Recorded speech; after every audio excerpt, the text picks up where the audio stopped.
Théo, en fait, c'est une belle histoire déjà. C'est l'histoire de trois frères qui se sont associés il y a 2 ans pour révolutionner le secteur de la location de gîtes et de chambres d'hôtes en France. On est parti du constat qu'en fait, il y avait beaucoup de sites différents en fait, et quand on cherche un gîte ou une chambre d'hôte en France, eh bien, il y a 25 résultats différents. Nous, on s'est dit on va essayer de rassembler tout ça et simplifier la chose pour les locataires comme pour les propriétaires.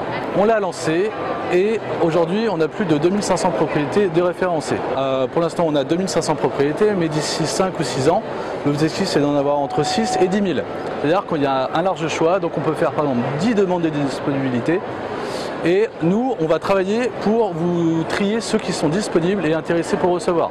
Donc en gros, en 10 minutes, vous pouvez faire votre sélection et vous allez recevoir par texto dans la journée, par exemple 3 SMS en vous disant ces 3 propriétaires sont prêts à vous recevoir. Donc voilà, on fait le travail pour vous. Là pour l'instant, certes, on est au début de l'histoire, mais l'objectif c'est d'ici 3 à 4 ans d'être la référence de la location de gîtes et chambres d'hôtes en France.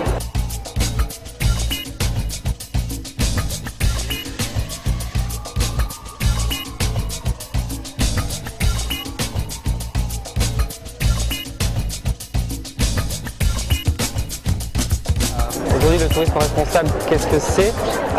C'est finalement une forme de tourisme qui va prendre en compte les populations locales, qui va prendre en compte l'environnement et l'aspect économique. Finalement, le tourisme responsable, c'est l'application du développement durable au secteur du tourisme. Voilà. Voyageons-autrement.com, c'est un portail d'information qui a pour but de sensibiliser les voyageurs à finalement ce qu'est le tourisme responsable. Donc sur voyageons-autrement.com, vous allez pouvoir retrouver des articles qui vont traiter de l'actualité du monde du voyage et du tourisme responsable. Nous allons donc finalement présenter les différents événements, comme par exemple le salon, le mondial du tourisme et ce pôle tourisme responsable, ou la journée mondiale pour un tourisme responsable. Vous pourrez trouver aussi des voyages de tour opérateurs ou d'agences qui sont labellisés pour leur démarche de tourisme responsable. Le portail Voyageons Autrement a pour but finalement de rassembler un maximum d'acteurs qui s'engagent dans cette démarche de tourisme responsable, qui peuvent être des petits acteurs de type associatif ou des acteurs de plus grande taille qui vont effectivement vendre plus de voyages. On peut citer par exemple la Libère, on peut citer par exemple Terre d'Aventure, Voyageurs du Monde, La Balaguère. Donc tous ces tours opérateurs sont labellisés pour leur engagement dans un tourisme plus respectueux de l'environnement et des hommes.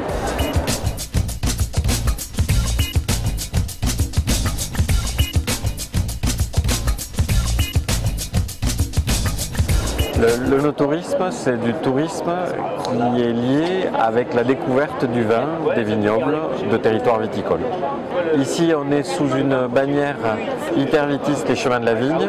Et en fait, nous sommes plusieurs territoires qui ont en commun le fait d'avoir des paysages liés à la vigne assez remarquables. Et à travers les paysages, on peut découvrir tout le patrimoine, toute l'histoire d'une région. Et c'est la raison pour laquelle on a souhaité développer ensemble un itinéraire culturel autour des paysages vitivinicoles qui s'appelle Itervitis, les chemins de la vigne. On évalue chaque année en France à 6 millions le nombre de personnes qui motivent leur séjour, leur sortie par la découverte des vins, par la découverte de vignobles. En Europe, ça représente 20 millions de personnes. Et vous savez que dans ce secteur-là, il y a un potentiel assez extraordinaire et plein de produits touristiques à développer. On a développé d'abord un site internet, itervitis.com, qui est un site portail qui renvoie après sur les sites de chacun des territoires. Et puis on a inventé aussi le Vitipasseport. Le Vitipasseport, c'est un passeport qui doit inciter le visiteur à aller à la découverte d'un vignoble. On a une carte qui situe les territoires européens qui sont partie prenante, qui explique la démarche.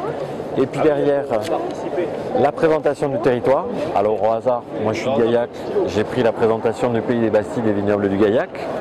Un petit texte de présentation en français et en anglais. Le QR code qui permet d'aller directement sur le site internet du territoire. Et puis des destinations. Et l'objectif, c'est d'inciter les gens à aller déposer des visas à chaque fois qu'ils auront visité un site remarquable de notre territoire.